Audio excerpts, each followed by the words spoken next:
Everybody loves eggs for breakfast. And what goes well with eggs is fried rice. Kaya today gagawa tayo ng Japanese version of fried rice and eggs, which is called Omurice.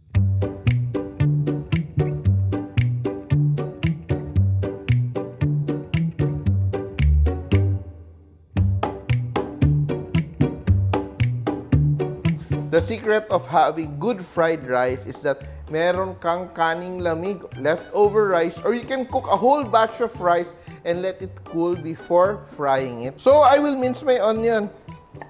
No? So, wala tayong garlic dito. Unlike Filipinos, we always like garlic in our fried rice. Pero itong version na to uses just onions, walang garlic. And I will just add butter, around a tablespoon of butter in my pan. You know, I can add a teeny little bit of oil. Yeah, so my butter doesn't burn. Konting-konti lang. And I will saute my onions. So we just want to cook the onions until it's translucent. Or medyo malambot siya. And I will add my rice. Yan. Yan. Alam mo, kahit you cook with the simplest ingredients and you treat it well, magiging masarap yung pagkain nyo. And to give it a nice color, we are going to use tomato ketchup. Yan. So this is around 3 tablespoons of tomato ketchup for 2 cups of rice. So, even if we have the same thing for breakfast, kung medyo you cook it differently, nagiging iba yung experience mo, so your breakfast becomes less boring. And we will season it with salt.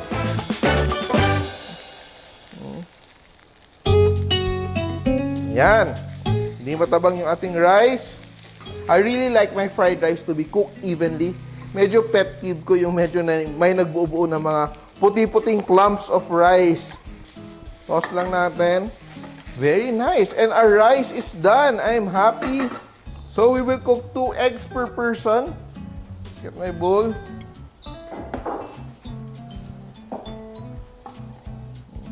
Crack the eggs. Be sure na walang shells yung ating eggs. And we just add a little bit of milk. So I'm adding around 2 tablespoons of milk. It's good enough. And I season with salt. Just a little bit of salt. Yeah, good enough. Little bit more. And I will turn on my pan. So the key here is you are making the Japanese style scrambled eggs.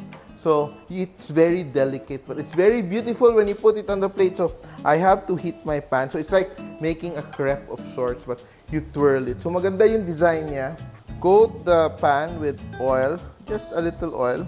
So we want our pan to be evenly heated, but not too hot that it burns the eggs right away. So we want the eggs to cook very gently for it to, you know, cook until it has a very smooth texture. So we want to make very fluffy scrambled eggs. So we add it into our pan. So we're cooking our eggs gently. Yan, just scrambling a little bit, allowing it to set. To make it even more special, we're going to serve it with curry sauce, but we won't make curry sauce. We're going to use ready-made curry sauce from the Japanese store. So easy to do, just heat it up. You can just dip it in a pot of water, boiling water, or you can heat it up in the microwave. So I have my sauce, ready-made sauce.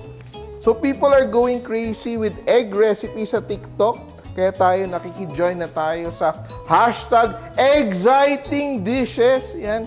Ito, scrambled eggs lang tayo. Hold. Loosen it up. This recipe takes a little bit of practice, but yan, once it's done, put it on top our rice, and we just garnish with a little bit of dried parsley. And a Japanese breakfast, lunch, or dinner is done for you. Gamit lang ang simple ingredients such as egg, rice, and ketchup. Pero may pasabog din tayo na konting store-bought curry sauce. Kaya try this at home. Omurice! Simpol!